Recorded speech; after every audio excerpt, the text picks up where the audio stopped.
Hello and welcome to The Real American. I'm Tracy Coyer, your host, and today we have the pleasure of being joined by the Speaker of the House, Mr. Sherman Packard. How are you today, sir? I'm doing good, and thank you for inviting me on. And let's have an interesting half hour. All right, we'll do that. Well, first thing I'd like to touch on is, you've been in politics for the better part of 3 decades, if not a little bit longer. Lifelong New Hampshire resident, I'm assuming? I'm a lifelong New Hampshire resident. Just a little bit of history. My father was in the state senate back in the 50s, and he was Senate president in 59 and 60. And then he went to work for former Congressman Louis Wyman Oh, okay. through all the way through the 60s and into the early 70s. So I've been basically in politics kind of all my life. I remember being a 8 or 9 year old child holding my father's signs in Manchester, where we grew up, and he lived. So and then I obviously with his involvement with former Congressman Wyman, I guess I've been in this a long time, and I started a motorcycle organization back in 1975, the New Really? Hampshire Motorcyclist Rights Organization, and I did some lobbying for them. I never got paid. We did it for free. We were a nonprofit organization that lobbied for motorcyclist rights issues. And in 1988, in '88, I ran for the House out of Londonderry, and I lost my first race. Ran again, and I won my second time around, and I've been there ever since. So I started my career in 1991 in the State House, and I've been there ever since. Excellent, excellent. Now, how many times have you seen them try and put the helmet law in place in New Hampshire? Uh, Probably close to a dozen. I mean, Is- we did have it from 66 to 76 when we got it amended, because you still have to ride, you still have to wear one if you're 18 or under. So we got that amended in 77, and probably about maybe 10 times or so since we amended it back in 77. They've tried to put it back in. There hasn't been one recently, and I think last 5, 6 years. Well, they don't seem to give up on it, though. No. What's surprising, though, is that I think there's 30 or 31 states that have some form of amended helmet law in this state at this point. But the organization was also responsible for setting up the, working to get the motorcycle education program put in place. And our organization actually put in $30,000 to the state to get that on the ground, because training is absolutely the most important thing you can do if you've never ridden before. Yep. Now, my wife had the benefit of that program back almost 20 years ago now. Wow. Seems like a long time sometimes, and sometimes it seems like it's been about 30 seconds. But I guess that's the good and the bad. That's the good and the bad. It's an excellent program. The state really makes sure that whoever is doing the instructing is, doing it right and proper. And we've had an extremely successful program. We train roughly 3,000 people a year. So, if you add up what we've trained over the years, it's quite a bit. It's a big number. Yeah. What else have you seen change over the past few years? Well, when I first went into the House, New Hampshire was a solid red state. There was, no give or take whatsoever. It was a solid red state. Over the past 12 years or so, we could see that change, the demographics of this state changing, and changing quite a bit. I'll use Rockingham County as an example. Okay.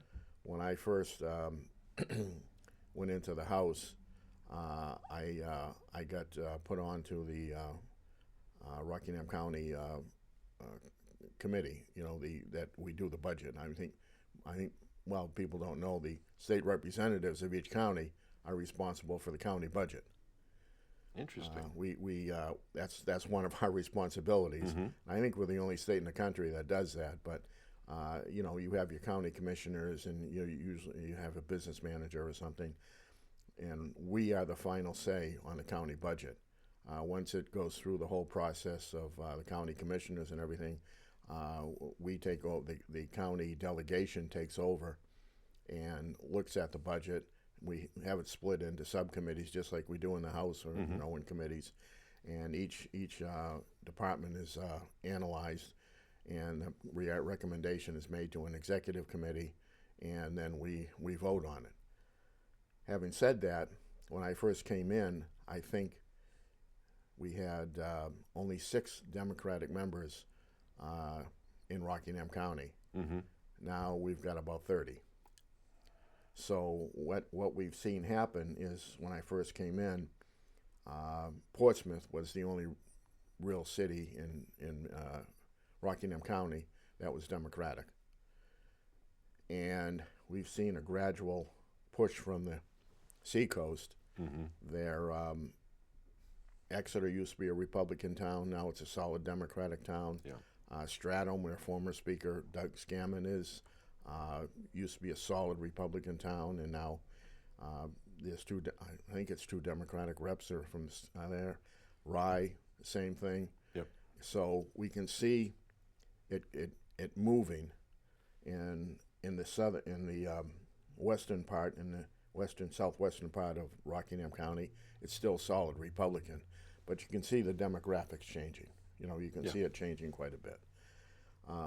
I was just up in Coos County yesterday for a picnic, and Coos County is actually turning more red than it used to be, 15, 20 years ago. It used to be solid Democratic, and now it's changing. I'm not sure why the demographics are changing, but, so that's changing. So the whole demographics of the state have changed, and it's bounced back and forth. Right now Nashua is a solid Democratic city. And we used to have reps from Nashua. Hopefully we can pick up a few this coming election. Manchester, has bounced back and forth. Over the last 20, 25 years. We've had Republican mayors and Democratic mayors, and the same thing on the Board of Aldermen. I think a lot has to do with the mayors of the cities and the Board of Aldermen and how they run their cities. It will depend, I think, on, especially in Manchester, I think more than Nashua, if it's going to stay Republican or if it's going to move back to Democratic, which I think that's what you're seeing. The state really took a big change in the election of 2006. That's when the Democrats took control of the House and the Senate, if I remember correctly. And I think that was the first time that they'd been in control for like 75 years. Really? So they were in control for 2 terms. 7, 8, 9, and 10. And then Republicans were in control from 11 to 12. And then Democrats took control again, 13 and 14. And then Republicans took control 15, 16, 17, and 18. And then Democrats took control 19 and 20. And now Republicans have been in control for 21, 22, 23, and 24. It's not that large a majority, though, is it? This is the smallest majority that we have that has been involved in the New Hampshire House since about 150 years. Interesting. Right now, I think we're standing. It doesn't change daily, but we're at 198. They're at 193 with 1 independent that votes Democratic. So in essence, it's a 4-vote majority, which out of 400 people, compared to other legislatures in the country, where most legislatures, houses are 75 to 125 people. So, and they're more, usually most of them are under 100. So, our house is the 3rd largest legislative body in the English-speaking world. Wow, I was not aware of that. Only the United States Congress and the House of Commons is larger than us. and the closest state to us in numbers is Pennsylvania, and they're at 203. So we have like double the next closest state to us in representation and the number of members. Interesting. So, Now, you talk about the representatives voting on the budget. Has there ever been a shortfall in your time in office? I mean, has it ever been unbalanced where we're losing money as opposed to? well, it's changed. It's obviously changed drastically, yes, depending on who's in charge. Right. And the 4 years that they took over, 7, 8, 9, and 10, they increased or introduced 100 new taxes and fees. And I was the minority leader. I was the Republican leader in 9 and 10. And they started putting their budget together. And we were looking at it, and we could immediately see that it was going to be completely unbalanced. And so I had the Republican members on the Finance Committee come up with an alternate budget that was balanced, that would be balanced. And I went to them and I said, you know, your budget is going to be out of balance. I mean, you're just adding too much spending, and you know, they just automatically, not automatically, but I guess they just picked a couple of different departments and just raised the revenue estimates without any real, you know, background as to why they did that. In that same year, they instituted the LCC tax, okay, where they thought that will bring in about, I think they said $30 million. That same year, they put in the campground tax, which they said would bring in about $10 million, which both of them were taken care of, but the damage was done. Yeah. So, in 11, that was those 4 terms. I mean 2 terms, and in 11 and 12, when we were back in charge again, we ended up with a $850 million deficit that we had to fill, which means we had to make some, you know, fairly large cuts in the budget to balance the budget. So, I mean, and that's not hyperbole, that's fact. That's actually what happened. And well, the Democrats typically, you know, when they face a shortfall, they simply institute another tax. And we've been fighting the income tax here for, you know, God knows how long. And there aren't many states in the U.S. that don't have an income tax. And they're going to stop at nothing to spend as much as they can and kind of force us into it, not realizing that our property taxes are significantly higher than most states. And that's the price of being a homeowner here. And you accept that and you understand that. But, you know, I was laughing talking to somebody the other day, and Massachusetts had tried to pass a proposal. I don't remember if it was 3, 4, 5 years ago.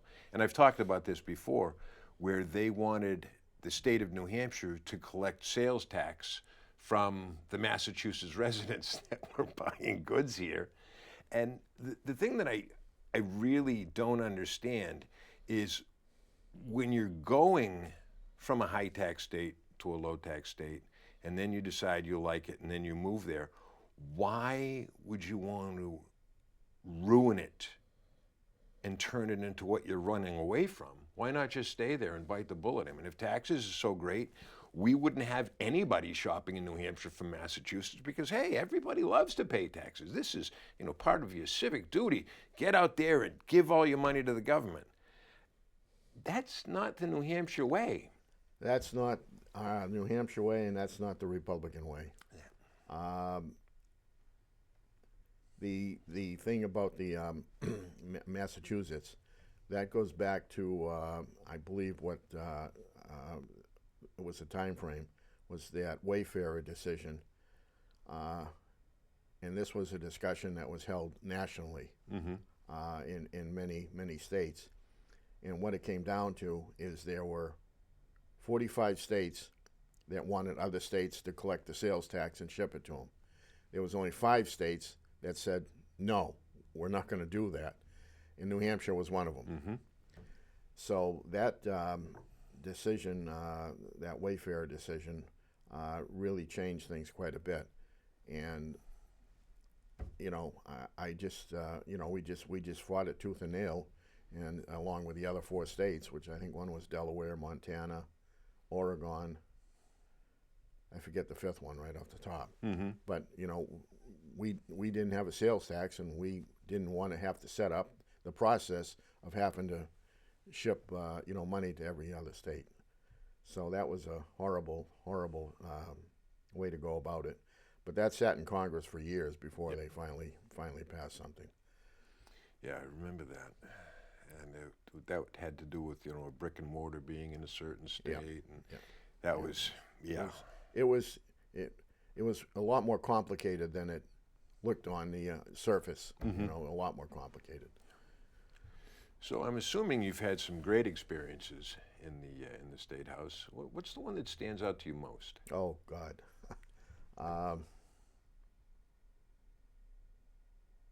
Yeah. There you go. I guess one of them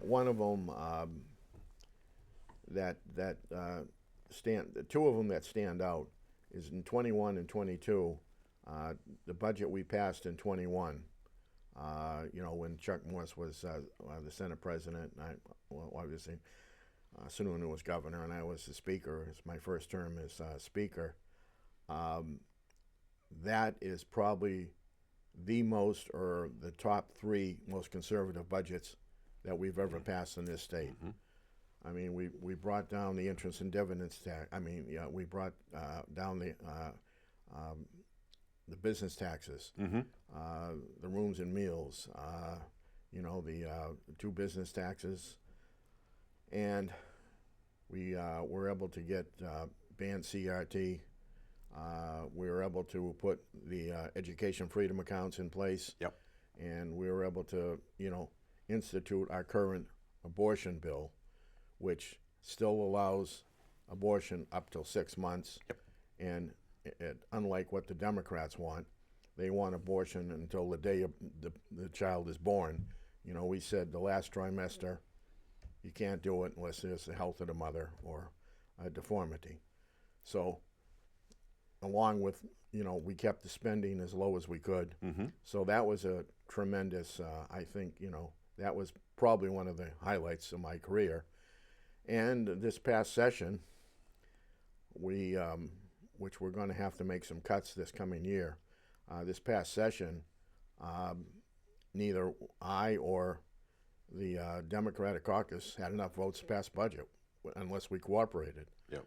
And I know people like to see cooperation, and that's what we did because we had no choice. It was we either sat down and cooperated, and to pass a budget, and we passed the budget to the Senate on a voice vote, which was, nobody can tell me the last time that happened. Yeah.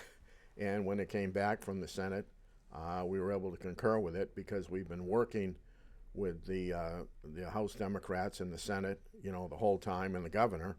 We were all working together to get a budget passed.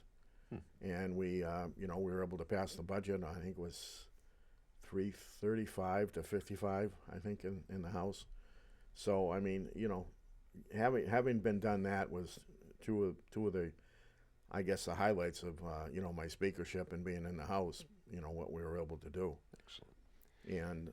But I will say that this upcoming budget, I think we're going to have to make some cuts. Yep.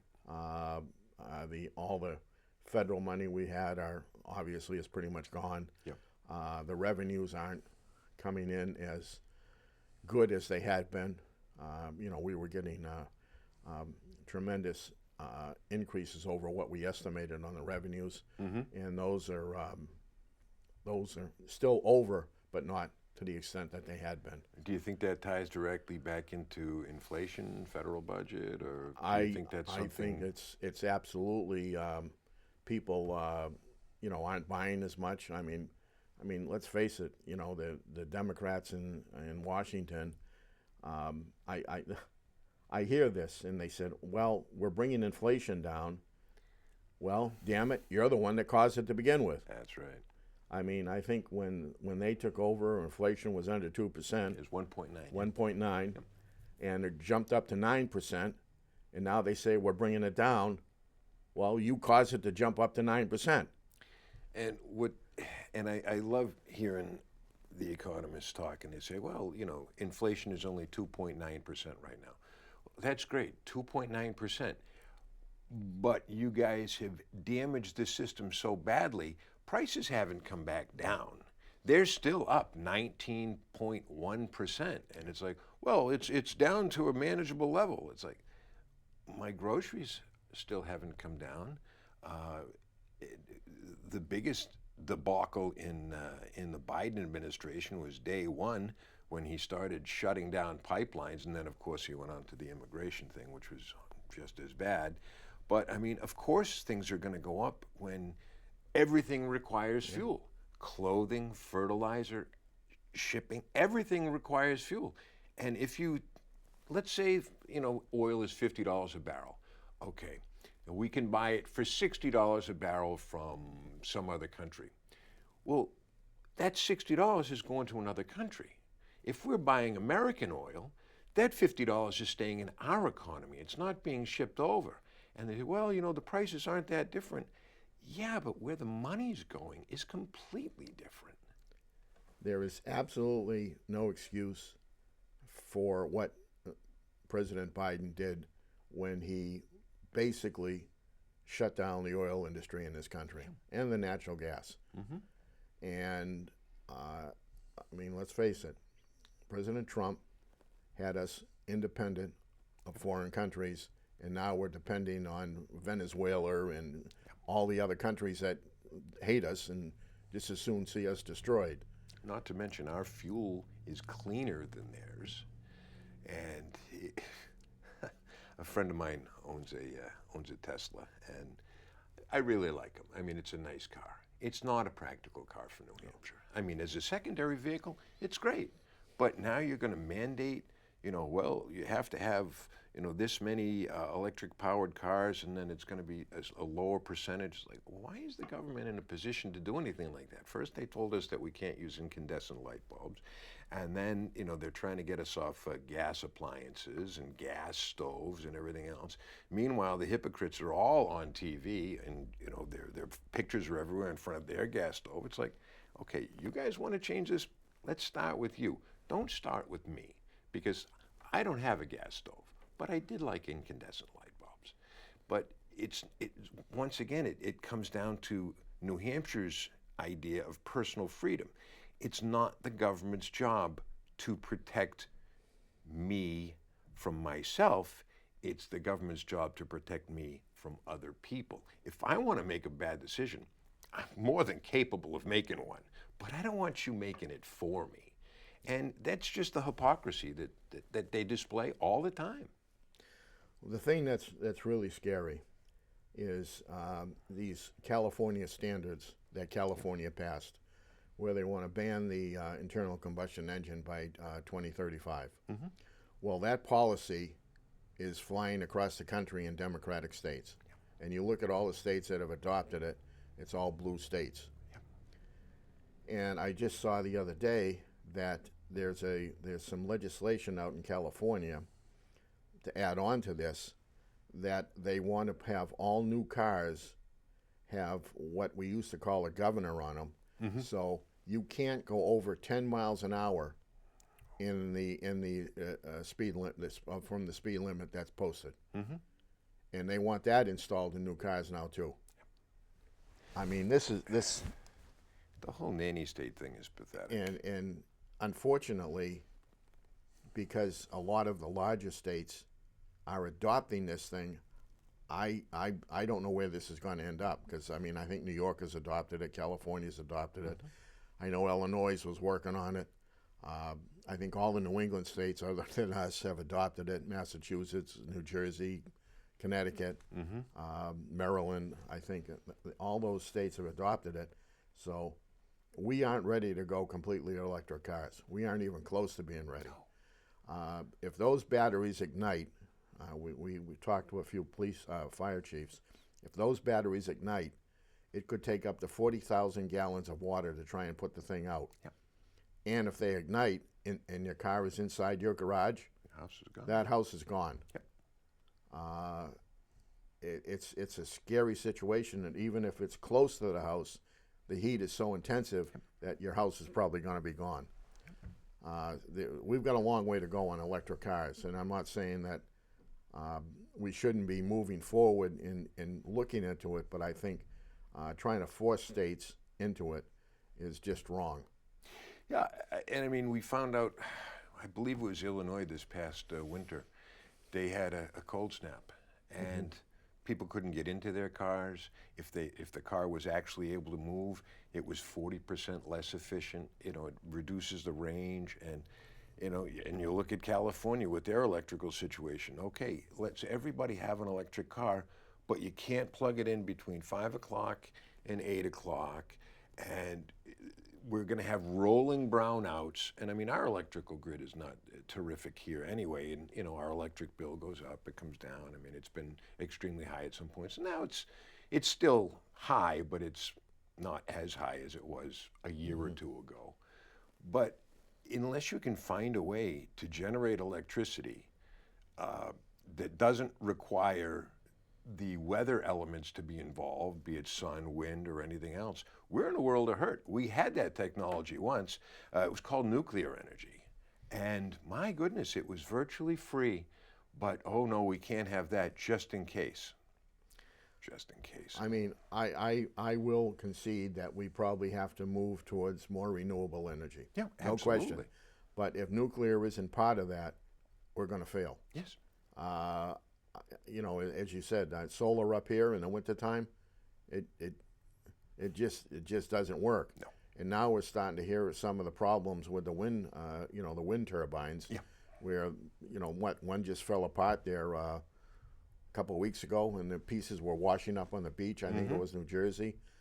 So it's there, but there's still a long way to go on the technology And of it these things. costs more to build one of those windmills than the savings for the power. I mean, and they're not disposable. Yeah. But you know, there's so many things to think about, and so many things to talk about, and unfortunately, Mr. Speaker, we only have about 20 seconds left. So I'm going to say thank you so much for coming in and meeting with me, and I'd like to thank everybody that's watching right now, and I hope to see you in Concord this year. Well, I plan you'll be there. All right. And if you ever want me back, I'll be glad to come back. I'd love to have you, and we'll schedule something else. Okay. All right. Thank you very much.